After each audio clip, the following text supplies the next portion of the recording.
prophecy of the Father's name. The Father's name is written on those of the regathering and the lost tribes in the end times, and this is found in the prophecy, the bringing the lost tribes home for the end times. And what does it mean to have the Father's name written on the forehead? Those who had the Father's name written on the forehead in the past were those who kept the law. And who was that? It was the Levites. Leviticus chapter 8, verse 9. And he put the mitre upon his head, also upon the mitre, even upon his forefront, did he put the golden plate, the holy crown, as the Lord commanded Moses.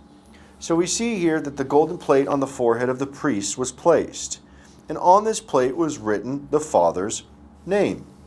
Exodus chapter 28, verse 36. And thou shalt make a plate of pure gold, and engrave upon it, like the engravings of a signet, holiness to the Lord. Exodus chapter 39, verse 30 and 31. And they made the plate of the holy crown of pure gold, and wrote upon it in writing, like to the engravings of a signet, holiness to the Lord.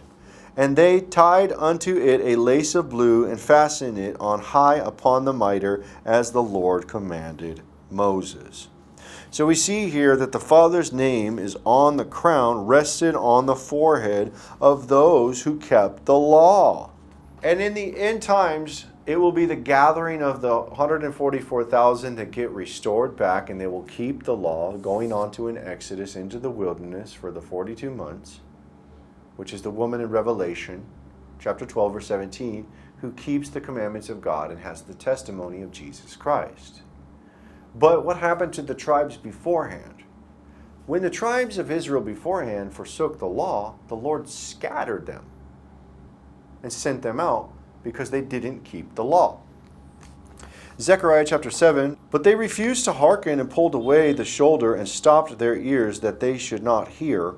Yeah, they made their hearts as an adamant stone, lest they should hear the law and the words which the Lord of hosts had sent in his spirit by the former prophets.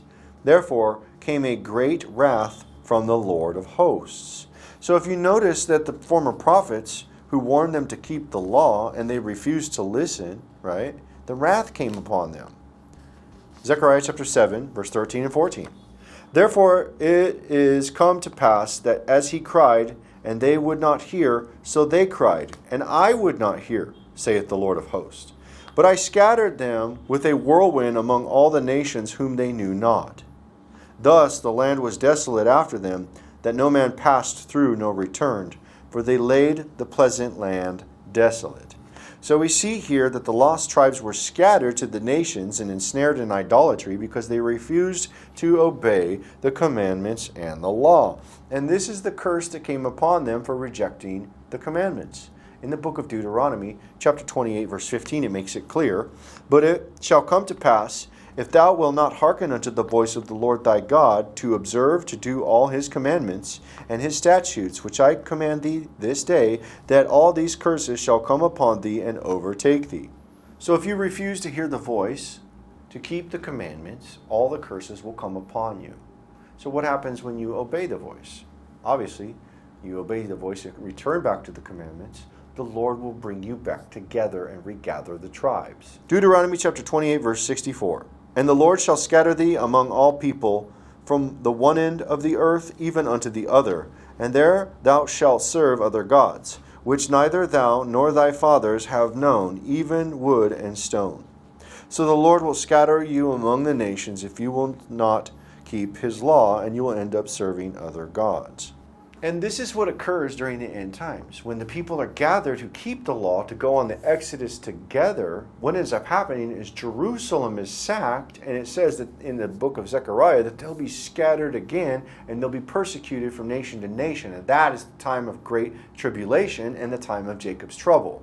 Because the unbelieving Jews who do not obey and keep the commandments of God and come on the Exodus and have the testimony of Jesus Christ, they try to stay and fight, the Lord's going to sack them and then have the persecution of the Jews worldwide, of the curse.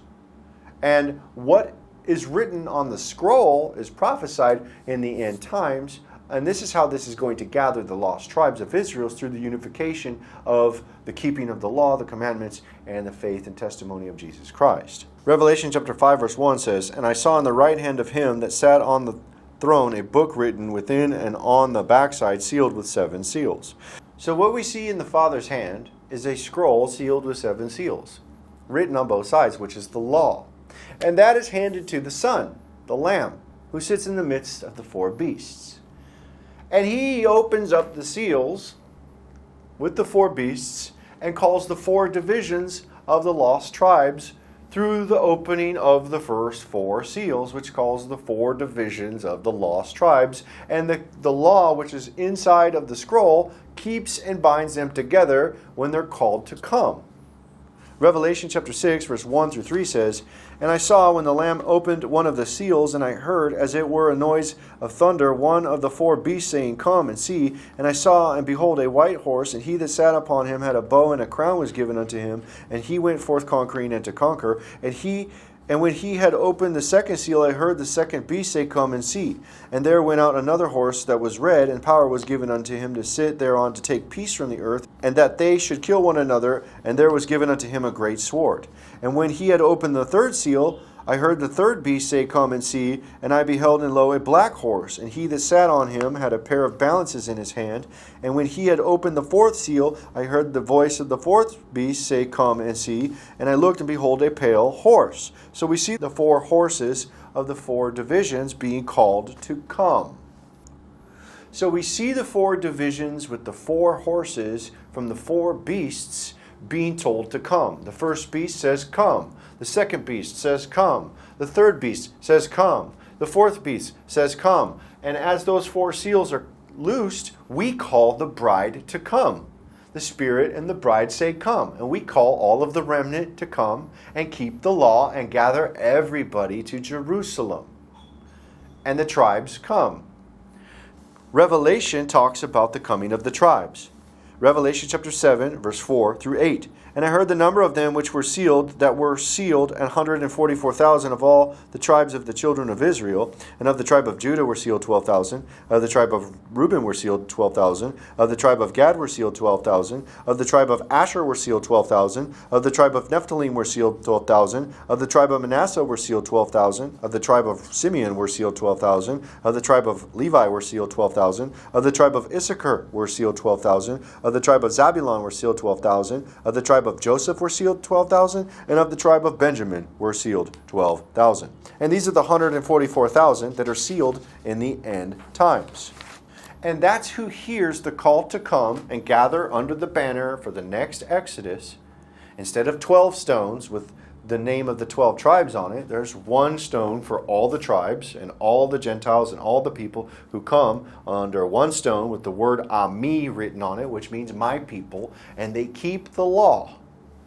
They obey the law and go on the Exodus, like in Revelation chapter 12, verse 17, where it says that the woman and the devil was angry with the woman, and he went to make war with the remnant of her seed who keep the commandments of God and have the testimony of Jesus Christ, out into the wilderness for 1,260 days. Those gather the tribes, all go out onto the Exodus. And what's written on their foreheads is clear. Revelation chapter 14, verse 1. And I looked, and lo, a lamb stood on Mount Sion, and with him 144,000, having his Father's name written on their foreheads. They have the Father's name written on their foreheads, just like the Levite priests. They have the Father's name written on their foreheads, just like the Levite priests who were in charge of keeping the law. This is why they have the Father's name written on their forehead of those 144,000, because they came and kept the commandments of the law. They were united again, and the curse was broken on the tribes. The curse from them disobeying the law sent them scattering. The blessing of them coming together and keeping the law, being called to come and keeping the law, brings them together, and the blessing comes upon the 12 tribes. And their name will have the Father's name written on their forehead, just like the Levite priests. Revelation chapter 22, verse 3 and 4. And there shall be no more curse, but the throne of God and of the Lamb shall be in it, and his servants shall serve him, and they shall see his face, and his name shall be in their foreheads. And they will have the name of the Father written on their forehead, because they have come back to the Father. And when we call the tribes to come, they will gather, keeping the law, and they will end up having the name of the Father in their foreheads, clearly written on their forehead, just like the Levite priests who were in charge of keeping the law. And this is the end times prophecy of the Father's name.